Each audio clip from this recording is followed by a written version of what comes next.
Lahat na lamang ng bagay ay handang gawin ng binatang si Ruel, masuportahan lamang ang kanyang mga magulang. Wala na itong balak pa na magkaroon pa ng asawa dahil nag-iisang anak lamang siya ng kanyang ama't ina. Alam niya na sa paglipas ng panahon ay tatanda rin ang mag-asawa ngunit siya lamang ang pwedeng mag-alaga sa dalawa. Anak, nung dahil ba sa amin ng tatay mo kaya hindi ka pa nag-aasawa? Huwag mo na kaming isipin at gawin mo na lang ang mga gusto mo sa buhay. Nahihiyang sabi ni Aling Rosa. Huwag naman po kayong mag-isip ng ganyan, Nay. Sa totoo lang po, ay hindi po pumapasok sa isipan ko ang bagay na yan. Sagot ng binatang si Ruel. Mahirap lamang kasi ang kanilang pamilya at sa totoo lang ay wala na silang aasahan pang iba. High school lamang ang kanyang natapos at maaga siyang nagtrabaho. Kaya ngayon ay kung ano-anong diskarte na lamang ang kanyang ginagawa. Kumita lamang ng pera. Marami siyang alam sa trabaho tulad ng pagkakarpintero, pagsasaka at kung ano-ano pa. Kung minsan ay ume-extra din siya bilang isang kargador sa palengke. Tinitiis ni Ruel ang pagod para mapakain lamang ang kanyang mga magulang. Kailangan niya rin kasi na bumili ng gamot dahil madalas nang sumasakit at namamaga ang mga paa ng kanyang tatay. Ruel, baka naman magkasakit ka niyan. Nalaman ko na katatapos mo lang sa pagkakarpintero tapos ngayon ay kargador ka naman. Tanong ng isang tindero na pinapasukan ng binata. Wala po yun, boss. Tsaka wala naman po akong ibang pagpipilian eh. Matanda na po ang aking nanay at tatay kaya kailangan po nila ng suporta. Magalang na sagot ni Ruel. Nang dahil doon ay nakaramdam naman ng awa ang tindero at binigyan siya nito ng karagdagang sweldo.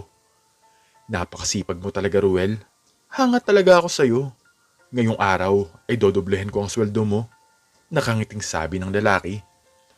Talaga po ba?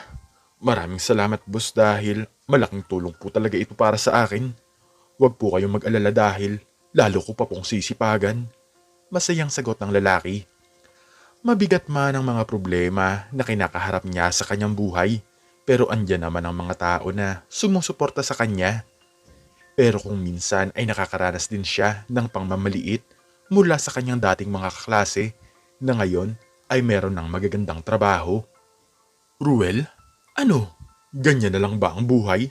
Sabi ko naman sa'yo, walang magagawa ang talino kung mahirap lang kayo. Hindi ka naman kasi kayang pagtapusin sa pag-aaral ng nanay at tatay mo. Pangahamak ni Henry na ngayon ay isa ng manager sa isang malaking kumpanya. Noong magkaklase kasi sila sa high school, ay palaging si Ruel ang nangunguna at si Henry naman ang pumapangalawa lamang sa binata.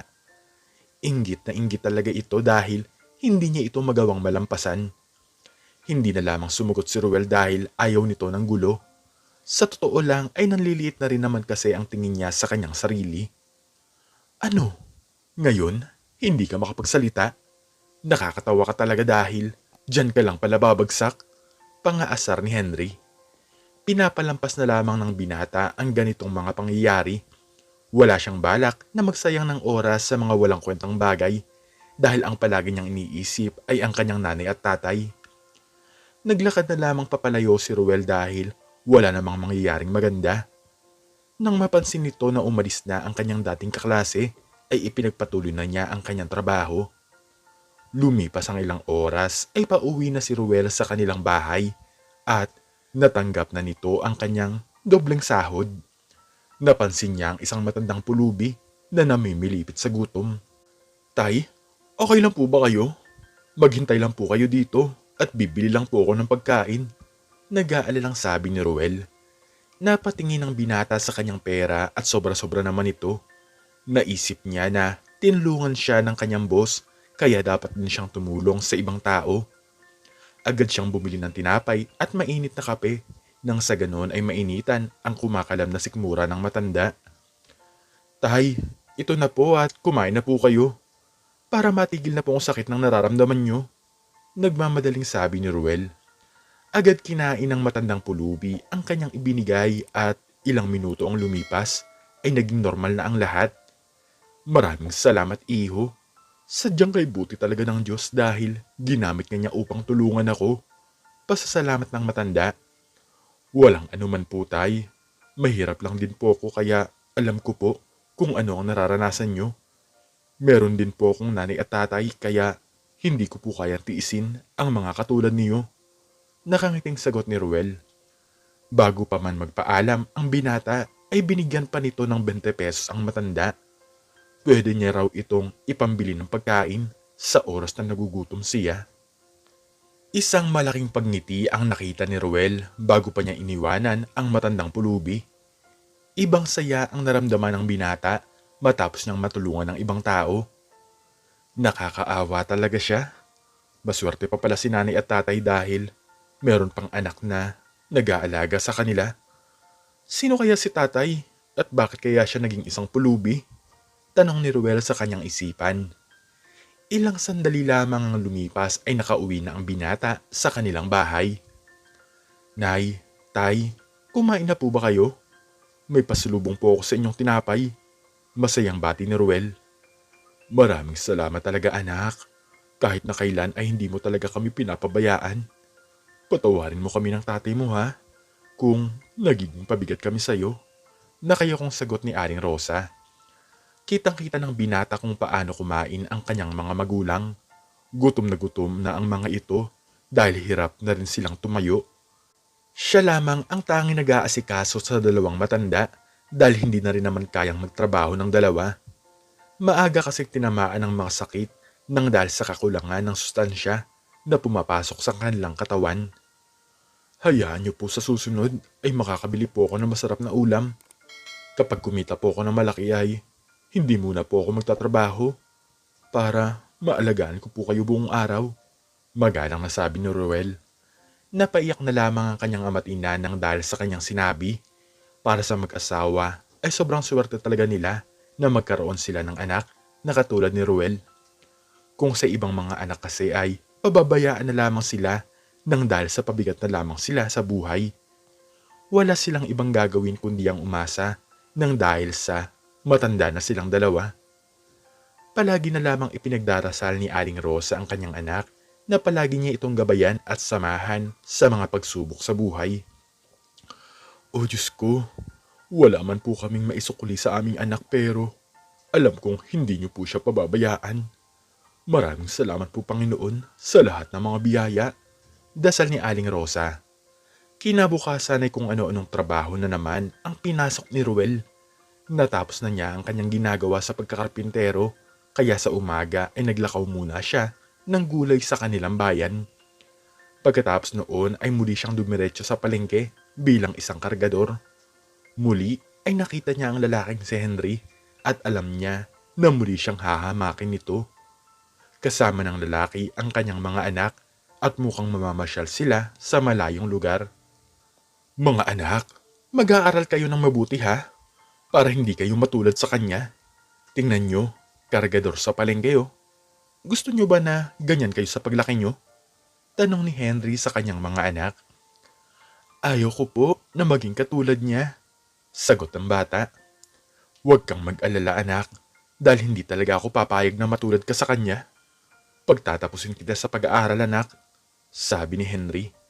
Ipinarinig talaga nito ang usapan nila kay Ruel. Ang gusto nito ay ipakita sa binata na siya ay mas mataas. Napapakamot na lamang si Ruel sa kanyang mga narinig. Hindi kasi maganda ang itinuturong asal ni Henry sa mga anak nito.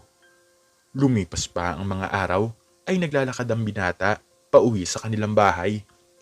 Muli ay nakita nito ang matandang pulubi na namamalimos sa kalsada. Tay, kumusta na po kayo?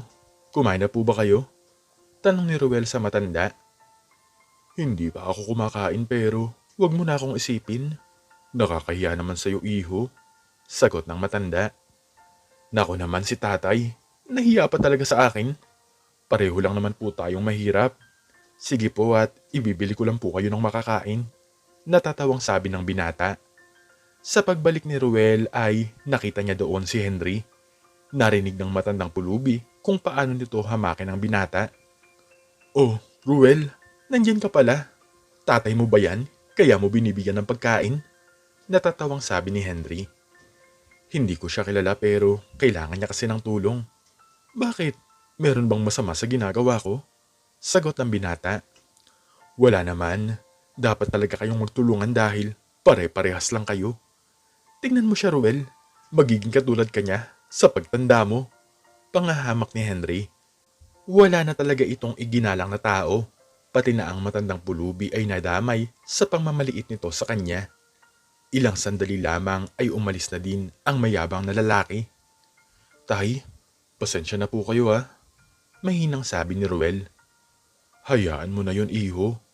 Yan yung lalaking palagi akong tinatapunan ng tubig. Tinuturuan niya rin ang kanyang mga anak na batuhin ako sa tuwing makakasalubong ko sila sa daan. Sagot ng matanda. Ewan ko nga po sa kanya, tay.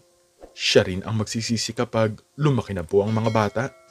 Babalik din sa kanya ang masasama niyang itinuturo sa kanyang mga anak. Napapailing na sabi ni Ruel. Bago pa man maghiwalay ang dalawa ay lubusan talaga ang pasasalamat ng matanda. Hindi dahil sa mga pagkain kundi sa pagmamahal na ipinaparamdam sa kanya ng binata. Lumipas sa mga buwan ay palaging binibigyan ng pagkain ni Ruel ang matandang pulubi. Nalaman na rin niya ang pangalan nito at ito pala ay si Tatay Poldo. Naging magkasundo ang dalawa at ipinagsabi niya ito sa kanyang mga magulang na baka pwedeng makituloy doon ng matanda.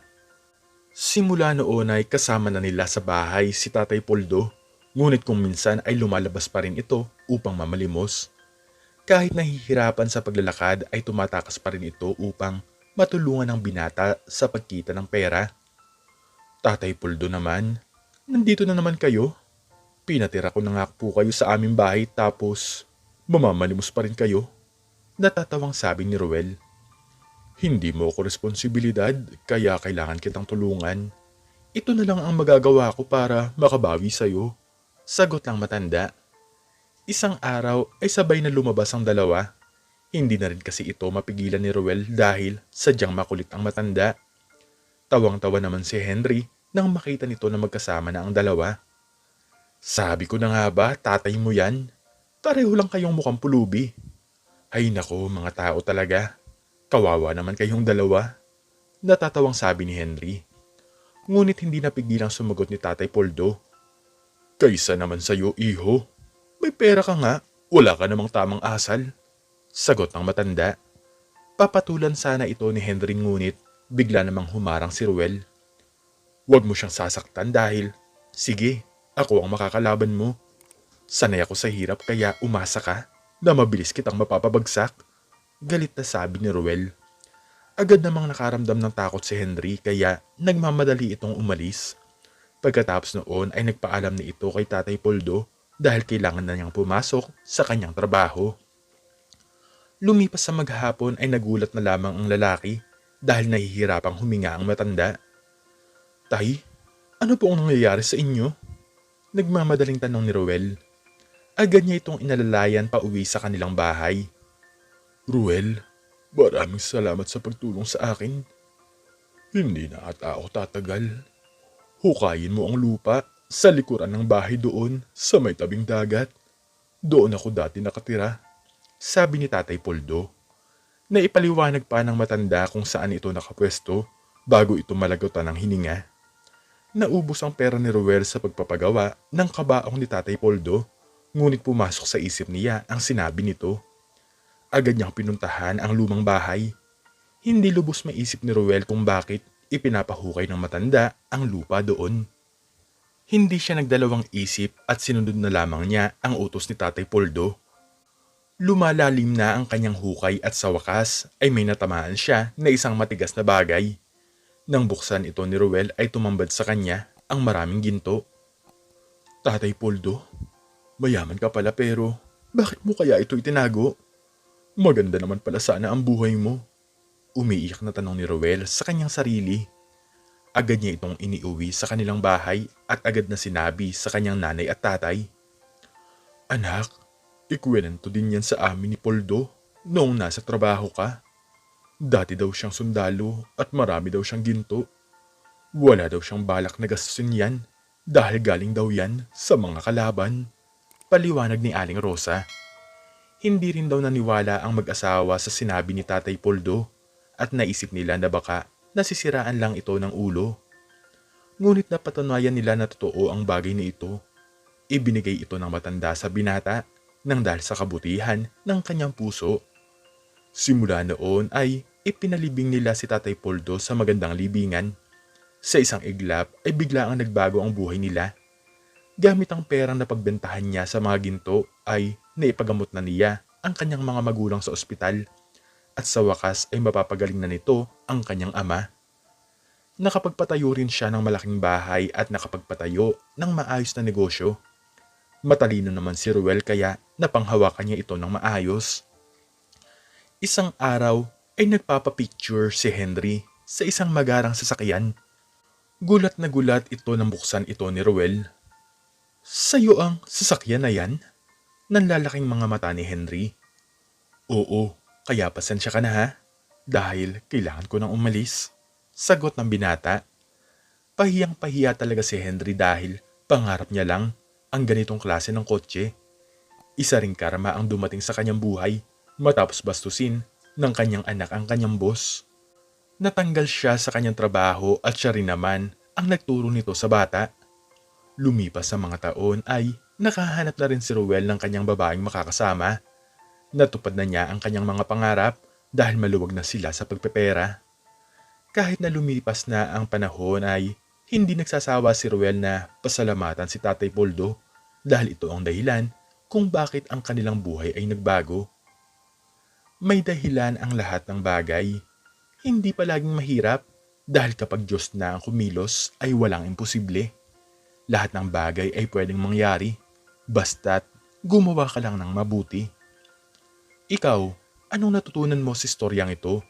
I-comment mo sa baba kaibigan ang iyong natutunan. At hanggang dito na lamang po nagtatapos ang aking istorya at sana po ay nagustuhan nyo ito. Please like, share, and subscribe and click the notification bell para lagi kang updated sa mga bago kong istorya. Muli ay maraming salamat po at God bless us all.